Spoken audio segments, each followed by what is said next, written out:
আমাকে হারাবার জন্য হুমায়ুন ছিল দিদি স্নেহের দামাল ভাই, এমনই মন্তব্য করে তীব্র কটাক্ষ করলেন অধীর চৌধুরী।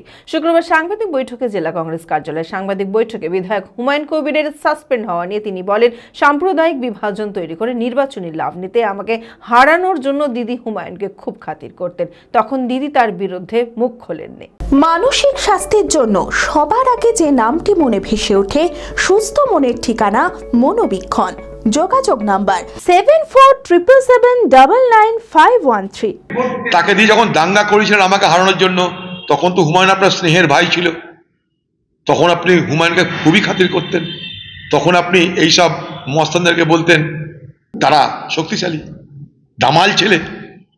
যেখানে যেখানে ক্রিমিনাল আছে, যে ক্রিমিনালকে ব্যবহার করে আপনার পার্টির নির্বাচনে লাভ হবে, তাদেরকে আপনি কখনো বলেন দামাল ছেলে, কখনো বলেন জীবন্ত নেতা, কখনো বলেন প্রাণবন্ত নেতা।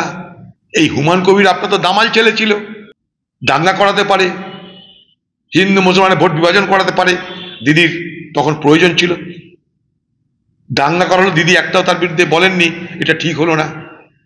কালকে যখন সাংবাদিকরা জিজ্ঞেস করেছে, তখন বলছে সব জানে।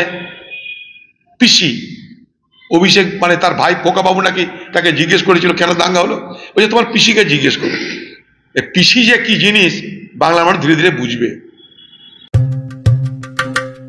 মুর্শিদাবাদ খাদি মেলা 2025-26। খাদি চিরন্তন, খাদি পরম্পরা, খাদি ঐতিহ্যবাহী, খাদি সবার সেরা। মুখ্যমন্ত্রী মমতা বন্দ্যোপাধ্যায়ের অনুপ্রেরণায় অনুষ্ঠিত হতে চলেছে 10ম মুর্শিদাবাদ খাদি মেলা 2025-26। আয়োজনে পশ্চিমবঙ্গ খাদি ও গ্রামীণ শিল্প পর্ষদ। স্থান ব্যারাক স্কয়ার ময়দানের উত্তর পূর্ব কোণ, বহরমপুর, মুর্শিদাবাদ। 26শে নভেম্বর থেকে শুরু করে চলবে 10ই ডিসেম্বর পর্যন্ত। জেলার ঐতিহ্যবাহী খাদি, সিল্ক, তসর, গরদ, স্বর্ণচুরি, বালুচুরি ছাড়াও থাকছে বিভিন্ন জেলার প্রসিদ্ধ হস্তশিল্প সামগ্রীর বিপুল সম্ভার।